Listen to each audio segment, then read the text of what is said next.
Hello, happy campers. I'm Carla. Welcome to Singing Nomad. Today I wanted to talk to you about something that can make or break your camping experience, and that is camp etiquette. You can choose to be a happy camper or choose to be a miserable one, and sometimes it's just out of our control because not everybody goes by the golden rule. We should treat people how we expect to be treated. But not everybody does that. There's a lot of selfish campers. But I'm going to say that most of the campers I've met through the years, they are wonderful, golden people. They'll help you. They're respectful. They're friendly. But every once in a while, you're going to get one of those. Isn't that just like life?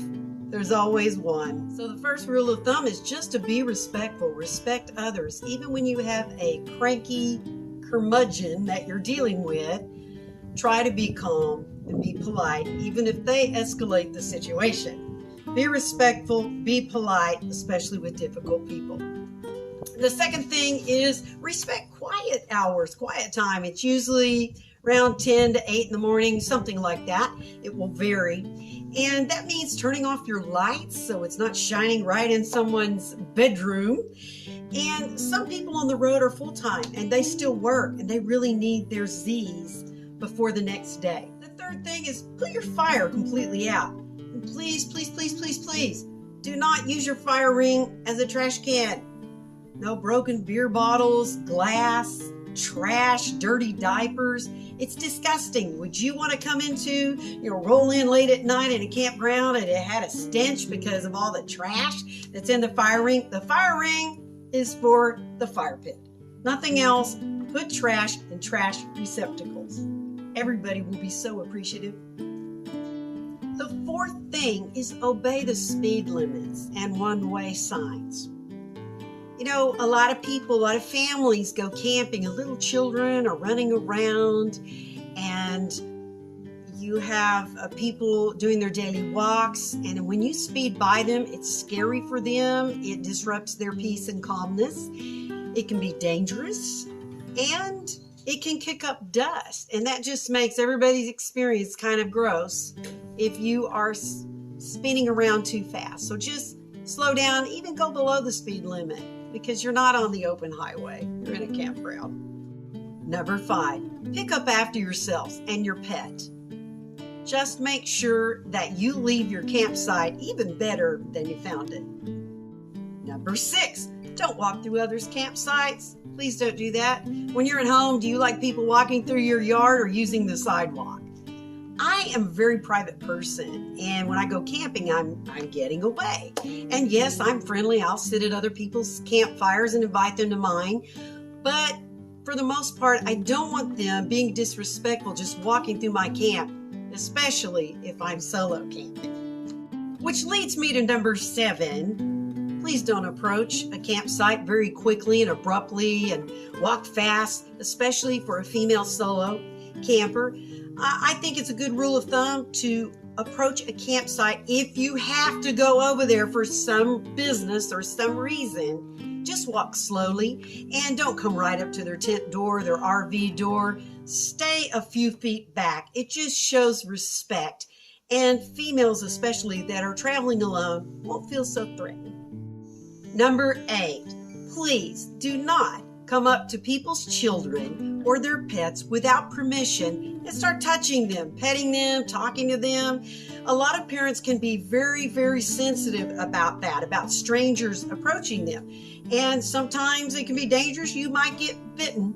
So I would ask permission or just admire them from afar and don't worry about petting them. If you really need to pet an animal, get your own. This leads me into talking about boundaries. We need boundaries when we camp, most of all, especially don't park too close to another RV or tent. Even if you're scared, give them some room, especially if you're in a national forest or on BLM land. Park a little ways away. So boundaries, they work in camping and they work in life. A boundary is a fence. Like at home, you have a fence around your yard. It keeps things and people out unless they're invited or have permission. And it shows where you begin and someone else ends. It's just really healthy to have boundaries in life. I'm not the greatest at setting boundaries, but I'm a lot better than I used to be. I noticed that when I have loose boundaries or I enable people, I am hurting my health. It causes my blood pressure to rise. My emotions are out of sorts. I don't feel very good, and I'm not in a good mood. So setting boundaries is super healthy for you and the other person. Sometimes if people know where you start and end and what your, personal standards and rules are, they feel a lot more secure around you because they know what to do and what not to do. After we set boundaries, we have to enforce them or they are worthless. Setting boundaries, such a tricky thing, especially if you're a very compassionate, merciful type personality. Some people have no problem if they're more assertive or aggressive in nature. They have no problem setting boundaries. But people like myself, it's a little tougher.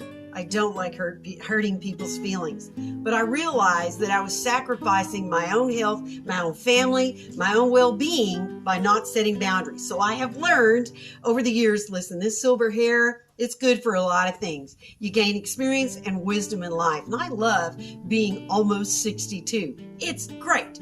So as I was younger, when setting boundaries, I would learn to do this. I would read about it and study it and try to put it into practice. And the first thing I would do is get away and be alone. Now I have a video called Leave Me Alone you can check out for different ideas about getting away or just going in a room where it's quiet and being alone.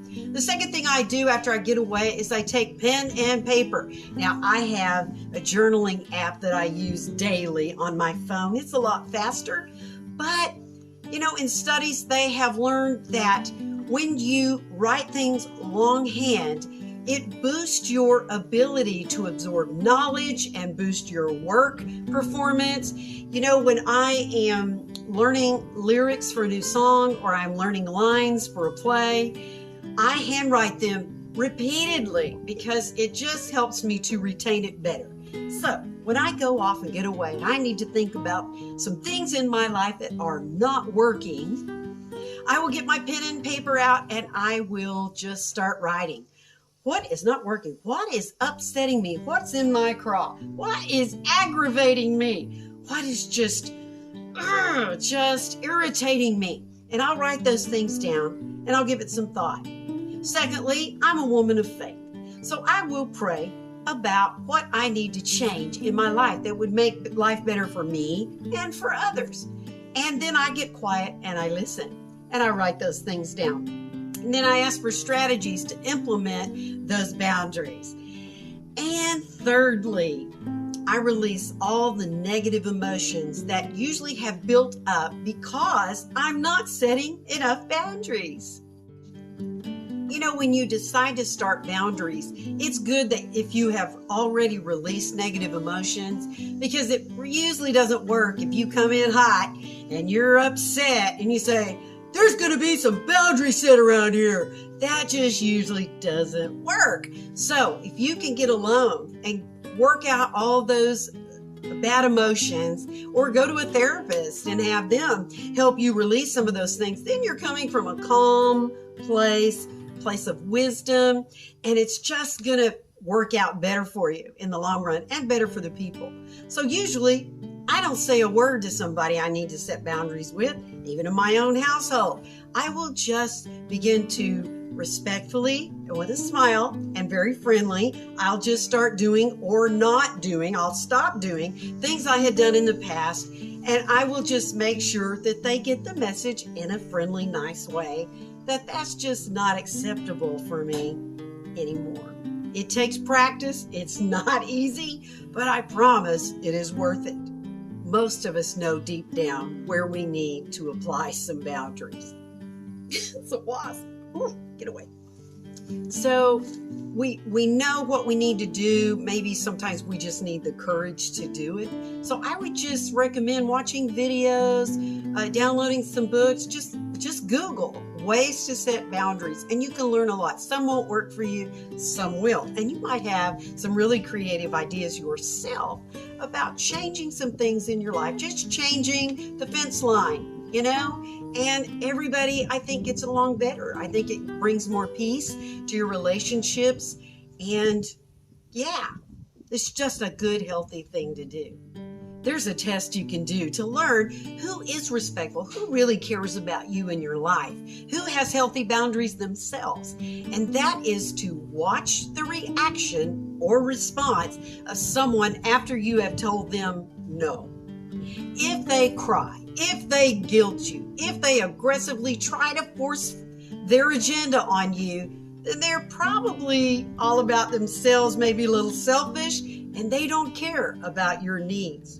Sometimes when you set boundaries, even in a nice, respectful, polite way, a selfish person will react and they just want their way. And they will begin recruiting others behind your back to be angry with you. They'll gossip, they'll demean you, and maybe ruin your reputation. And those things are difficult, but that's the time that hey, this person has some issues that are not about me, and they're going to have to fix those. I can't control that, but I can control whether or not they're in my circle. Usually I'll make sure I work all of my negative emotions about that out, and I will forgive them because I don't want to carry that around. That's their stuff, not mine. My plate is full enough, right? So that is the time to maybe put a lock on your gate with that particular person unless they can change and get well and get healthy. Listen to your heart and spirit. If something doesn't feel right, then it's probably not right. So you need to take a look at that. And that might be a place where you need to put boundaries in place.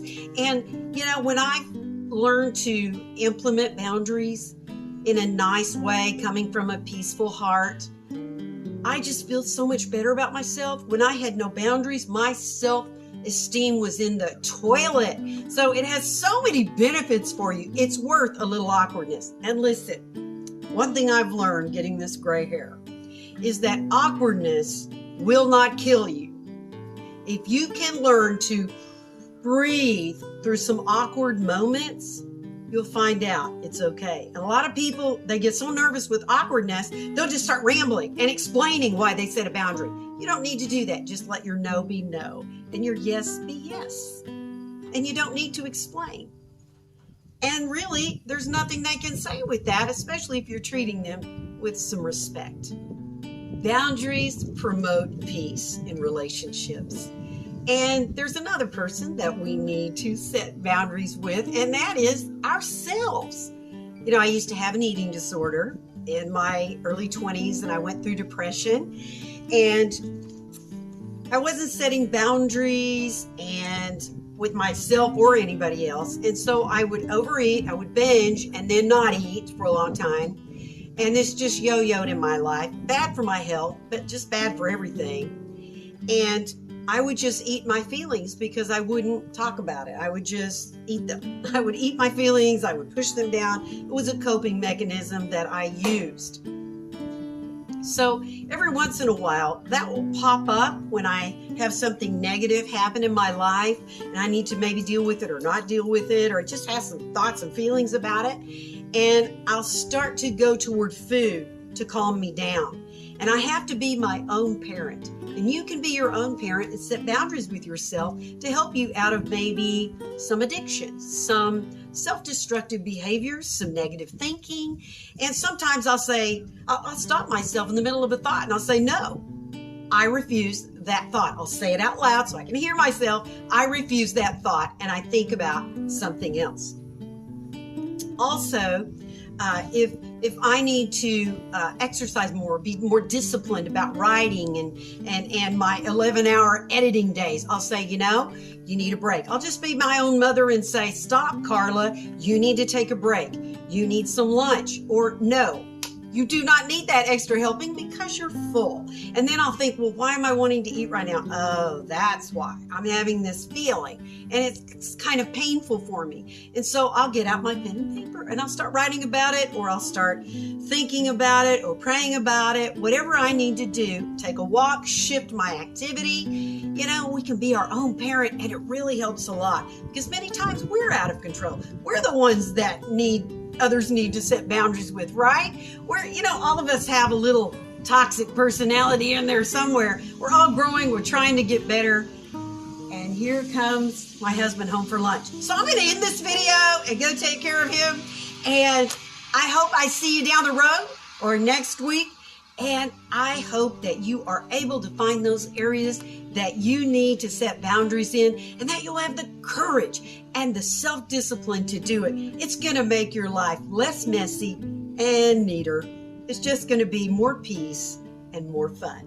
Consider giving this a thumbs up if it helped you or you liked it, because that helps YouTube to share it with other campers and people that might want or need to hear this message. Consider subscribing and hit the notification bell so you don't miss anything. Thanks for joining me. Have a great week. See you down the road.